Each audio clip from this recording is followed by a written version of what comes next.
ਜੇ ਗੱਲ ਕਰੀਏ ਮੀਂਹ ਦੀ ਮੌਸਮ ਦੀ ਤਾਂ ਅੱਜ ਵੀ ਦੇਸ਼ ਦੇ ਕਈ ਹਿੱਸਿਆਂ ਦੇ ਵਿੱਚ ਮੀਂਹ ਦਾ ਅਲਰਟ ਜਾਰੀ ਹੈ। ਪੰਜਾਬ ਦੇ ਵਿੱਚ ਯੈਲੋ ਅਲਰਟ ਜਾਰੀ ਹੈ ਤੇ ਲੋਕਾਂ ਨੂੰ ਹਿਮਾਚਲ ਦੇ ਵਿੱਚ ਔਰੇਂਜ ਅਲਰਟ ਜਾਰੀ ਕਰ ਦਿੱਤਾ ਗਿਆ।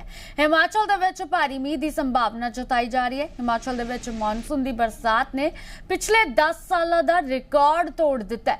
ਹੁਣ ਤੱਕ ਹਿਮਾਚਲ ਪ੍ਰਦੇਸ਼ ਦੇ ਵਿੱਚ 4900 ਕਰੋੜ ਦਾ ਨੁਕਸਾਨ ਹੋ ਚੁੱਕਿਆ ਹੈ ਅਤੇ 130 ਤੋਂ ਵੱਧ ਲੋਕਾਂ ਦੀ ਮੌਤ ਹੋ ਚੁੱਕੀ ਹੈ। 150 ਤੋਂ ਵੱਧ ਲੋਕ ਜ਼ਖਮੀ ਵੀ ਹੋਏ ਨੇ ਤਾਂ ਕਾਫੀ ਜ਼ਿਆਦਾ ਨੁਕਸਾਨ ਹਿਮਾਚਲ ਪ੍ਰਦੇਸ਼ ਦੇ ਵਿੱਚ ਹੋਇਆ। ਦੂਜੇ ਪਾਸੇ ਮੈਦਾਨੀ ਇਲਾਕੇ ਦੀ ਗੱਲ ਕਰੀਏ, ਪੰਜਾਬ ਦੇ ਵਿੱਚ ਵੀ ਕਾਫੀ ਜ਼ਿਆਦਾ ਨੁਕਸਾਨ ਹੜ੍ਹਾਂ ਦੇ ਨਾਲ ਹੋਇਆ। ਪੰਜਾਬ ਦੇ 19 ਜ਼ਿਲ੍ਹੇ ਪ੍ਰਭਾਵਿਤ ਹੋਏ ਨੇ ਤੇ ਅੱਜ ਵੀ ਪੰਜਾਬ ਦੇ ਵਿੱਚ ਯੈਲੋ ਅਲਰਟ ਜਾਰੀ ਹੈ ਮੀਂਹ ਦਾ ਅਤੇ ਹਿਮਾਚਲ ਪ੍ਰਦੇਸ਼ ਦੇ ਵਿੱਚ ਜੋ ਹੈ ਔਰੇਂਜ ਅਲਰਟ ਜਾਰੀ ਕਰ ਦਿੱਤਾ ਗਿਆ।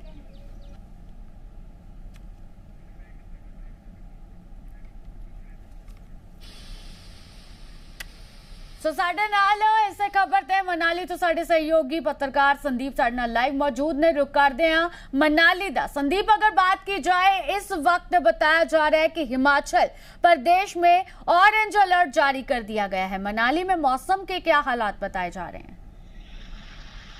देखिए, पिछले लगभग एक हफ्ते से जो है वो मौसम का यही रुख मनाली के आसपास के इलाकों में बना हुआ है। रात में जो है वो तेज बारिश होती है और उसके बाद जैसे ही सुबह आती है तो सुबह जो है ये सिलसिला थम जाता है। हालांकि इस वक्त अगर बात करें तो बादल जो हैं वो यहाँ पर घिरे हुए हैं। साथ साथ तस्वीरें दिखाता चलूं, जिस तरीके से आप देख सकते हैं कि इस वक्त जो है वो बारिश का सिलसिला थमने के बाद जो है वो किस तरीके से यहाँ पर पहाड़ों पर अभी भी बादल घिरे हुए हैं। तो यही सूरत हाल जो है वो पिछले एक हफ्ते से मनाली के आसपास के इलाकों में देखने को मिल रहा है। दूसरी तरफ अगर पूरे हिमाचल प्रदेश की अगर बात करें तो हिमाचल प्रदेश में आज और कल जो है वो ऑरेंज अलर्ट मौसम विज्ञान केंद्र शिमला के मुताबिक जो है वो दिया गया है, जिसके तहत जो है तमाम जिला प्रशासन को एक बार फिर से अलर्ट रहने के लिए जो है वो हिदायत दे दी गई है। लेकिन दूसरी तरफ से अगर बात करें तो अब भी कई सारे ऐसे इंटीरियर इलाके हैं जहां पर सड़कों को बहाल करना जो है वो सबसे बड़ी चुनौती बन चुकी है, क्योंकि लगातार हो रही बारिश के बाद जो है वो भूस्खलन और जो है वो फ्लैश फ्लड की स्थिति में जो है वो सड़कों को बहाल करना सबसे ज्यादा चुनौतीपूर्ण है। दूसरी तरफ अगर नुकसान के आंकड़ों की अगर बात करें तो जल शक्ति मंत्रालय को जो है वो 1500 करोड़ से ज्यादा का नुकसान जो है वो हो चुका है और ये आंकड़ा जो है और भी बढ़ सकता है। दूसरी तरफ अगर बात करें तो पीडब्ल्यूडी विभाग को भी लगभग 1500 करोड़ से ज्यादा का नुकसान जो है वो इस बार मॉनसून में हो चुका है। तीसरे डिपार्टमेंट की अगर मैं बात करूं तो इलेक्ट्रिसिटी डिपार्टमेंट का भी यही सूरत हाल है। 1400 करोड़ से ज्यादा का नुकसान जो है वो इलेक्ट्रिसिटी डिपार्टमेंट के अलग अलग सेक्शंस को हो चुका है। तो ऐसे ही दूसरे डिपार्टमेंट्स की अगर बात करें, एग्रीकल्चर हॉर्टिकल्चर की बात करें तो वहां पर भी करोड़ों का नुकसान जो है वो कई सारी स्कीम्स को हो चुका है। ऐसे में जुलाई के महीने के आखिरी दिन है और ऐसे में जो है 2 दिनों का ऑरेंज अलर्ट कहीं ना कहीं हिमाचल प्रदेश में परेशानी का सबब बन सकता है। हालांकि आज मौसम का मिला जुला जो है उसकी तस्वीर फिलहाल अभी के समय की अगर बात करें तो देखने को मिल रही है। शिमला में जो है इस वक्त धूप खिली हुई है। ऐसे ही सूरत हाल जो है दूसरे इलाकों का भी है। कुछ इलाकों में देर रात को बारिश हो रही थी।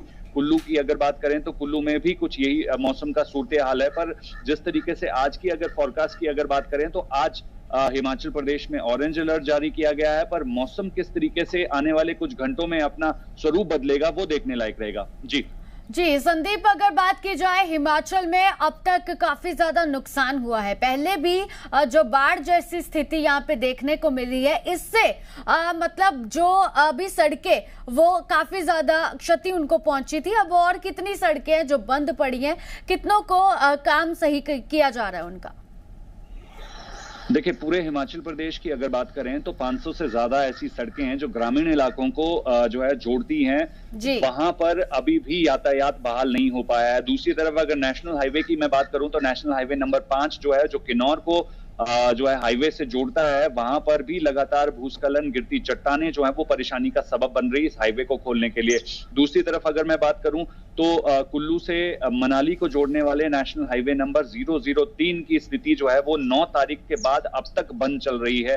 हालांकि कुछ इलाकों को टेम्परेरी तौर पर जरूर खोला गया, लेकिन अभी भी लगभग 6 किलोमीटर से ज्यादा का डिस्टेंस है जहां पर सड़क को ठीक करना जो है वो NHAI के टीमों के लिए चुनौतीपूर्ण बन चुका है। अगर दूसरी तरफ अगर मैं बात करूं तो ग्राम्फू से जो है वो कोक्सर को जोड़ने वाले नेशनल हाईवे की स्थिति की अगर बात करें तो वहां पर भी बड़ी बड़ी चट्टानें और फ्लैश फ्लड के बाद जो है वो 9 तारीख के बाद से अब तक जो है सड़क बहाल नहीं हो पाई है। तो इसी तरीके से आप समझ सकते हैं कि मनाली लेह नेशनल हाईवे पर भी लगातार जो है कई बार भूस्खलन की स्थिति बनती है, फ्लैश फ्लड की स्थिति बनती है, जिसकी वजह से मार्ग हालांकि जो है अभी यातायात के लिए बहाल जरूर है, लेकिन इस वक्त जिस तरीके से मौसम का जो इस बार जो है अटैक कहें हिमाचल प्रदेश में ज्यादा है, जिसके तहत अगर पिछले कई सालों का रिकॉर्ड टूट चुका है। जुलाई महीने की अगर मैं बात करूं तो सामान्य से ज्यादा बारिश जो है जुलाई महीने में ही रिकॉर्ड की गई है। तो ऐसे में आप समझ सकते हैं कि जो ये नुकसान का आंकड़ा है 24 जून को जो है मॉनसून दस्तक देता है और उसके बाद अब आज की तिथि की अगर बात करें तो इस पूरे स्पेल में जो है 5,300 करोड़ से ज्यादा का नुकसान जो है वो हिमाचल प्रदेश को हो चुका है। दूसरी तरफ अगर असेसमेंट की अगर बात करें तो अभी भी कई इलाकों में जो है वो रेवेन्यू डिपार्टमेंट की टीमें हों या प्रशासन की टीमें हों लगातार असेसमेंट्स कर रही हैं नुकसान का, क्योंकि इस बार निजी नुकसान जो है वो सबसे ज्यादा हुआ है। और जिस तरीके से तस्वीरें पिछले कुछ दिनों में देखने को मिल रही हैं, तो चाहे वो नेशनल हाईवे के आसपास का इलाका हो या इंटीरियर इलाका हो, वहां पर इस बार बारिश ने जबरदस्त तरीके से जो है वो कहर बरपाया है और जिसका जो है नुकसान जो है जबरदस्त तरीके से हुआ है और लोगों को जो है इसका खामियाजा भुगतना पड़ रहा है। जी संदीप, जिस तरह से हिमाचल प्रदेश में काफी ज्यादा तबाही का मंजर देखने को मिला है, कई लोगों के घर आशियाने पानी में बह के चले गए, तो उन लोगों के लिए प्रशासन ने क्या सोचा है? क्या उनको रखा गया है? कहां पे क्या उनकी मदद की जा रही है? देखिए, फिलहाल जो है वो फौरी राहत के तौर पर सुखविंदर सिंह सुक्खू की सरकार जो है वो राहत सामग्री और राहत राशि जो है इन प्रभावित लोगों को बांट रही है और लगातार प्रशासन की ड्यूटी लगाई गई है, जिसपे जगह जगह जाकर जहां पर जो है वो लोगों का नुकसान हुआ है, जिसमें घर लोगों के बहे हैं, बेघर लोग हुए हैं, उनको प्रायोरिटी बेस पे जो है वो फौरी राहत और फौरी राहत के तौर पर राहत राशि जो है वो सबसे पहले बांटी गई है। इसका असेसमेंट जो अलग अलग कैटेगरी के तौर पर किया गया है, जिसका पूरी तरीके से मकान बह गया हो या जो है आंशिक रूप से जो है वो प्रॉपर्टी को डैमेज हुआ है, तो उनको 1 लाख तक की राशि जो है वो तुरंत फौरी तौर पर जो है वो दे दी गई है। दूसरी तरफ अलग अलग संस्थाएं हैं जो लोगों की मदद करने को आगे आई हैं। हालांकि रिहैबिलिटेट अब इन लोगों को कैसे करना है उस पर स्थिति जो है वो स्पष्ट नहीं हो पाई है, क्योंकि बहुत बड़ी चुनौती है। ऐसे ही हिमाचल प्रदेश सरकार की वित्तीय स्थिति जो है वो काफी जो है वो परेशान करने वाली है, क्योंकि 75,000 करोड़ से ज्यादा का कर्ज जो है हिमाचल प्रदेश पर है और हिमाचल सरकार पर है। और जिस तरीके से वित्तीय हालत को लेकर जो है वो चुनौतीपूर्ण स्थिति में इस वक्त हिमाचल सरकार है, तो दूसरी तरफ मौसम की मार जो ये प्राकृतिक आपदा हुई है उसको कैसे निपटा जाए उस पर जो है वो देखना जो काफी चुनौतीपूर्ण हिमाचल प्रदेश सरकार के लिए रहने वाला है, क्योंकि दूसरी तरफ हिमाचल सरकार लगातार केंद्र सरकार से जो है वो गुहार लगा रही है कि किस तरीके से स्पेशल पैकेज जो है हिमाचल प्रदेश को दिया जाए ताकि जल्द से जल्द जो है वो रिस्टोरेशन जी संदीप, ठीक है संदीप, ज्यादा जानकारी देने के लिए बहुत बहुत शुक्रिया।